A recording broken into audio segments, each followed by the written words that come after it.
નમસ્કાર મિત્રો, સ્વાગત તમારું મારી યુટ્યુબ ચેનલ ગુજરાત જોબ ગાઈડમાં। આજે આપણે એક એકદમ જબરદસ્ત અને ખુશખબર આપનારા વિષય પર વાત કરવાના છીએ।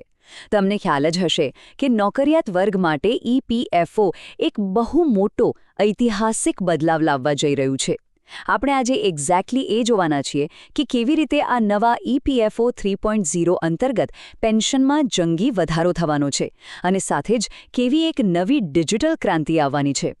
તો ચાલો ફટાફટ આની અંદર ઉતરીએ। આજના આ એક્સપ્લેનરમાં આપણે મુખ્ય 4 બાબતો પર ફોકસ કરીશું। પહેલું, પેન્શનમાં જે મોટો વધારો થવા જઈ રહ્યો છે તે।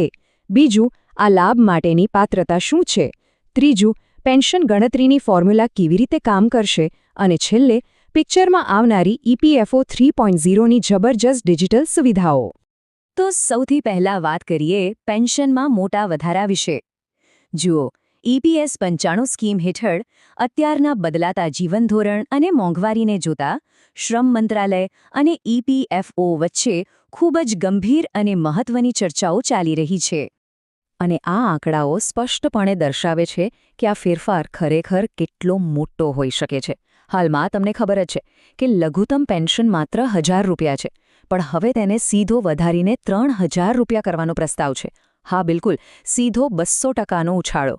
જો કે અહીંયા એ નોંધવું જરૂરી છે કે સરકારે હજુ સુધી આનું સત્તાવાર નોટિફિકેશન બહાર નથી પાડ્યું, પણ જો આ લાગુ થઈ ગયું ને તો મોટી ઉંમરના લોકો માટે આ એક બહુ જ મોટી નાણાકીય રાહત બની જશે।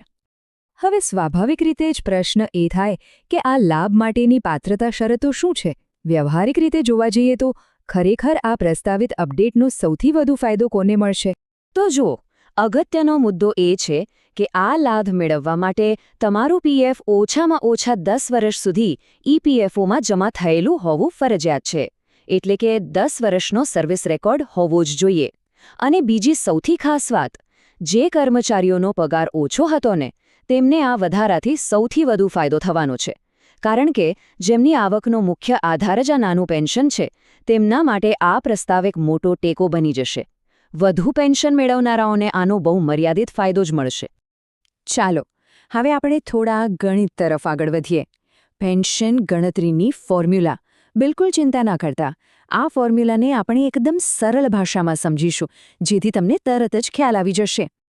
હવે આ ગણતરીની સૌથી રસપ્રદ વાત એ છે કે તમારું માસિક પેન્શન કેવી રીતે નક્કી થાય છે।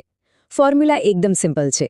સરેરાશ પગારના 70% લેવાના અને તેને તમારા કુલ નોકરીના વર્ષો સાથે ગુણી દેવાના।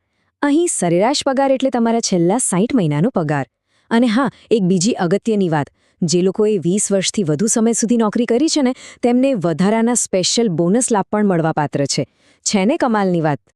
આર્થિક આંકડાઓ અને ગણતરીની વાત તો આપણે કરી લીધી, પણ હવે જે વાત કરવાની છે તે છે વહીવટી ક્રાંતિની, એટલે કે ઈપીએફઓ 3.0ની નવી ડિજિટલ સુવિધાઓ। ચાલો જોઈએ કે આ નવી સિસ્ટમ કઈ રીતે કામ કરશે। પહેલાનો સમય યાદ કરો। પીએફ ક્લેમ પાસ કરાવવા માટે મહિનાઓ સુધી રાહ જોવી પડતી, ઓફિસોના ધક્કા ખાવા પડતા, રાઈટ? પણ હવે આખું ચિત્ર બદલાવા જઈ રહ્યું છે। ભવિષ્યમાં આખી સિસ્ટમ ઓટોમેટિક થઈ જશે અને તમારા દાવાઓની પ્રક્રિયા એકદમ સુપરફાસ્ટ રીતે પૂરી થશે।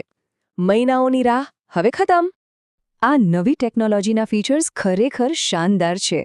જરા કલ્પના કરો, હવે તમે એટીએમ અથવા ડેબિટ કાર્ડની મદદથી સીધો જ તમારા પીએફના પૈસા ઉપાડી શકશો, લિટરલી બેંકના એટીએમની જેમ। આ ઉપરાંત ઓનલાઈન કેવાયસી કરવું, નામ કે જન્મ તારીખ અપડેટ કરવી, આ બધું જ તમે જાતે ઓનલાઈન કરી શકશો, કોઈની પણ મદદ વગર। મોબાઈલ એપ કે પોર્ટલ પરથી ઘરે બેઠા તમારું પેન્શન ટ્રેક કરી શકાશે। અને સૌથી અગત્યનું, ફ્રોડ અટકાવવા માટે સિસ્ટમમાં સીધો આર્ટિફિશિયલ ઇન્ટેલિજન્સ એટલે કે એઆઈનો ઉપયોગ થશે। ટૂંકમાં કહીએ તો આખી સિસ્ટમનો પાવર હવે સીધો તમારા હાથમાં આવી જશે। તો આ બધી જ શાનદાર માહિતી જાણ્યા પછી એક મોટો સવાલ એ ઊભો થાય છે કે શું તમે આ નવી ઈપીએફઓ 3.0 સિસ્ટમ માટે તૈયાર છો? આ માત્ર કોઈ સામાન્ય ટેકનોલોજીનો અપડેટ નથી, પણ આ આપણા આર્થિક સશક્તિકરણ અને ભવિષ્યની ડિજિટલ ગવર્નન્સની વાત છે।